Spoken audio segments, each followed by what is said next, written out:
সুকুমার রায়ের গল্প ঘুড়ি ও ফানুস। জলের চাইতে হালকা জিনিস যেমন জলে ভাসে, বাতাসের চেয়ে হালকা জিনিস তেমনি বাতাসে ভাসে। আগুনের উপরকার তপ্ত বাতাস সাধারণ ঠান্ডা বাতাসের চাইতে অনেক পাতলা, তাই সে ওপরে ওঠে। আর সেই উপরমুখী স্রোতের টানে যত রাজ্যের কয়লা ধুলা সব শুদ্ধ টেনে তোলে। সেই কয়লা ধুলা শুদ্ধ ময়লা বাতাসের স্রোতকে আমরা বলি ধোঁয়া। এই রকম হালকা ধোঁয়াকে পাতলা থলির মধ্যে পুড়ে আমরা তাকে আকাশে ওড়াই। আর সেই কাগজের থলিকে বলে ফানুস। সেই ফানুস যদি খুব বড় হয় আর মজবুত করে তৈরি হয় তখন তাকে বলি বেলুন। এ তো গেল হালকা জিনিসের কথা, কিন্তু বাতাসের চাইতে ভারী জিনিসও অনেক সময় আকাশে ওঠে, যেমন ঘুড়ি। চলন্ত বাতাসের কেমন একটা ধাক্কা দিবার শক্তি আছে, সে বড় বড় ভারী জিনিসকে ঠেলে তোলে।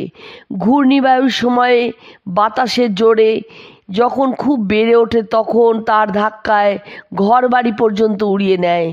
ঘুড়ির সুতায় যতক্ষণ টান থাকে ততক্ষণ আপনা হতেই বাতাসের ধাক্কায় ঘুড়িকে উপর দিকে ঠেলে রাখে। কিন্তু বাতাস যখন থেমে আসে তখন ঘুড়ির সুতা ধরে ক্রমাগত টান না দিলে সে বাতাসের ধাক্কাও পায় না, কাজেই তার উপর ভর করে উঠতেও পারে না। ফানুসকে বাড়িয়ে যেমন প্রকাণ্ড বেলুনের সৃষ্টি হয়েছে, তেমনি সাধারণ ঘুড়ির পরিবর্তিত ও পরিবর্ধিত সংস্করণ হচ্ছে মানুষ তোলা ঢাউস ঘুড়ি। এরোপ্লেনের সৃষ্টি হবার আগে লোকে এই রকম ঘুড়িতে চড়ে নানা রকম পরীক্ষা করে দেখেছে। এরকম করে শত্রুর চালচলন দেখবার জন্য নানা রকম ব্যবস্থা করা হয়েছে। এর অসুবিধা এই যে বাতাসের জোর না থাকলে কিছু করবার উপায় নাই। তাছাড়া ঘুড়ি মাত্রেই এক জায়গায় আটকা থাকে, তার পক্ষে এখানে সেখানে ঘুরে বেড়ানো সম্ভব নয়। সুতরাং ঘুড়ি বলো আর মানুষই বলো, সকলেই বাতাসের খেয়ালের অধীন। মানুষ অনেক কাল হতেই চায় পাখির মতো আকাশে উঠতে, কেবল ফানুসে চড়ে বা ঘুড়িতে উঠে হাওয়ার ঠেলায় ভেসে বেরিয়ে তার মন ওঠে না।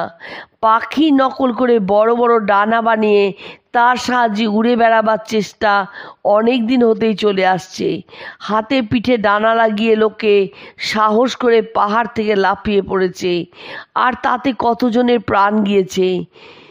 লিলিয়েনথেল প্রভৃতি যারা এই বিষয়ে বেশ কৃতকার্য হয়েছিলেন, তারাও অতিরিক্ত সাহস করতে গিয়ে শেষে মারা পড়েন। তবু লোকে এই বিষয়ে পরীক্ষা করতে ছাড়েনি। পরীক্ষার ফলে মোটের উপর এইটুকু বোঝা গেছে যে পাখির মতো ডানা ঝাপটিয়ে ওড়া মানুষের পক্ষে সম্ভব নয়। তবে বাতাস ভালো থাকলে একটু উঁচু জায়গা থেকে আরম্ভ করে অনেক দূর পর্যন্ত হাওয়ার ভেসে যাওয়া যায়। শুধু ভেসে যাওয়া নয়, অনেক সময় ডাইনে বায়ে এদিক ওদিক একটু আধটু বড় ঘোরা ও ফেরাও সম্ভব হয়।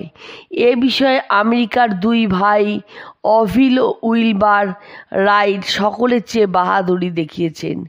তারা তাদের তৈরি ডানার সাহায্যে 10-20 মাইল পর্যন্ত অনেকবার ঘুরে এসেছেন, কিন্তু এতে করে উপর থেকে নিচে নামা বেশ সহজ হয় বটে, কিন্তু বাতাস ঠেলে উপরে ওঠা একরকম অসম্ভব বললেই হয়। ঘুড়ির যখন সুতো ছিঁড়ে যায় তখন সে পাথরের মতো ধপ করে না পড়ে কেমন ভেসে ভেসে হেলে দুলে এগিয়ে পড়ে। নানা কৌশল খাটিয়ে নানা রকম আকারের ঘুড়িকে এইভাবে বাতাসে ভাসিয়ে কত হাজার রকম পরীক্ষা করে দেখা হয়েছে, এবং তার ফলে এটুকু বোঝা গেছে যে জাহাজ যেমন করে জল কেটে এগিয়ে চলে, তেমনি করে যদি বাতাস কেটে ঘুড়িকে ঠেলে নেওয়া যায় তবে হয়তো তাকে যেদিকে ইচ্ছা সেদিকে চালানো যেতে পারে। এই চেষ্টার ফলে যে জিনিস দাঁড়িয়েছে তারই নাম এরোপ্লেন। এরোপ্লেনের চেহারা সম্বন্ধে বিশেষ কিছু বলবার দরকার নেই, কারণ তার ছবি তোমরা অনেক দেখেছ। কিন্তু সেটা যে একটি ঘুড়ি মাত্র এ কথাটা তার পাখির মতো চেহারা দেখে সবসময় মনে আসে না, কিন্তু বাস্তবিক সেটা ঘুড়ি ছাড়া আর কিছুই নয়। ঘুড়িকে ওড়াতে হলে যেমন সুতো ধরে টান দরকার, এরোপ্লেনকে ঠিক তেমনি বাতাস ঠেলে কলের জোরে টানতে হয়। সুতরাং ঘুড়িতে যত রকম বদভ্যাস আর কেরামতি দেখা যায়, এরোপ্লেনে প্রায় সেই রকম। ঘুড়ির মতো সেও বেখাপ্পা ঘোঁত খেতে চায়, হঠাৎ শূন্যের মাঝে কাত হয়ে পড়তে চায়, আর এলোমেলো বাতাসে ঘুরপাককে উল্টাতে চায়। এত রকম তাল সামলে তবে এরোপ্লেন চালানো শিখতে হয়। ঘুড়িতে যদি বেখাপ্পা জোরে হ্যাঁচকা টান দাও তবে সে যেমন ফস করে ফেঁসে যেতে পারে, এরোপ্লেনও তেমনি ডানা ভেঙে ধপ করে পড়ে যাওয়া কিছু বিচিত্র নয়। যারা এ বিষয়ে ওস্তাদ তাদের কাছে এরোপ্লেনের এসব পাগলামি নিতান্তই সামান্য ব্যাপার। তারা ইচ্ছা করেই কত সময় এরোপ্লেন শুদ্ধ শূন্যে ডিগবাজি খেয়ে তামাশা দেখায়, এরোপ্লেনকে নানা রকম ঘোত খাওয়ায়। ঘুড়ি আর ফানুসে যে তফাৎ, এরোপ্লেন আর এয়ারশিপ বা আকাশে জাহাজে ঠিক সেই তফাৎ। ফানুসকে অর্থাৎ বেলুনকে ইচ্ছামতো এদিক ওদিক চালাবার চেষ্টাতেই আকাশ জাহাজের সৃষ্টি।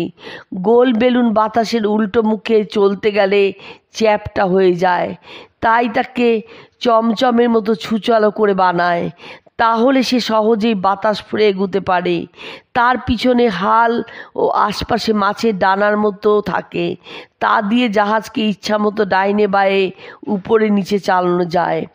আর থাকে বিদ্যুতের পাখার মতো মস্ত একটা ঘুরন্ত জিনিস, সেইটার ধাক্কায় বাতাস ঠেলে জাহাজ চলে।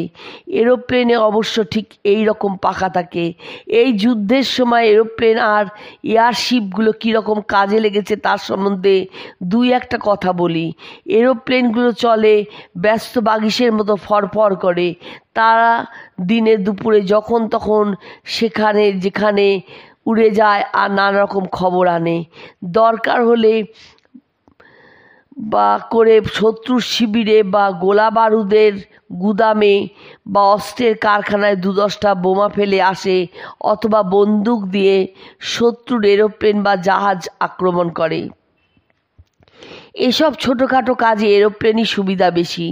10 বছর আগে বিলাতের লোকেও এরোপ্লেন জিনিসটাকে একটা আশ্চর্য তামাশার ব্যাপার মনে করত, অথচ এখন এই যুদ্ধে কত হাজার হাজার এরোপ্লেন ঘোরাফেরা করে, কে তার খবর রাখে?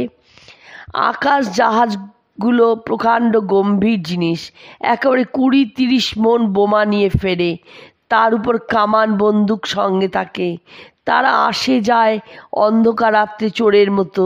দিনের বেলা বেরোতে গেলে তাদের আর রক্ষা নেই, কারণ অত বড় জিনিসকে গোলা মেরে ফুটো করতে কতক্ষণ। রাত দুপুরে যখন তারা ঘুমন্ত শহরের উপর বোমা ফেলতে থাকে, তখন চারিদিক হতে বড় বড় সার্চ লাইট আলোর দ্বারা আকাশ হাততে তাকে খুঁজে বেড়ায়।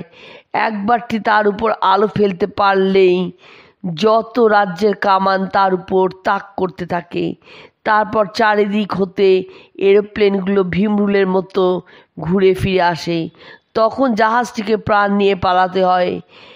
এরকম অবস্থায় এরোপ্লেনের সর্বদাই চেষ্টা থাকে জাহাজের উপরে উঠবার জন্য, কারণ উপর থেকে বোমা ফেলে তার পিঠ ভেঙে দেওয়াই হচ্ছে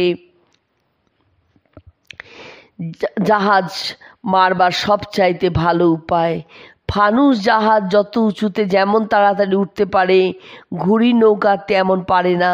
কাজেই জাহাজ কাছে আসবার আগে থেকে এরোপ্লেন অনেকখানি উঠে থাকে, যাতে ঠিক সময়ে সে জাহাজের ঘাড়ের উপর নামতে পারে।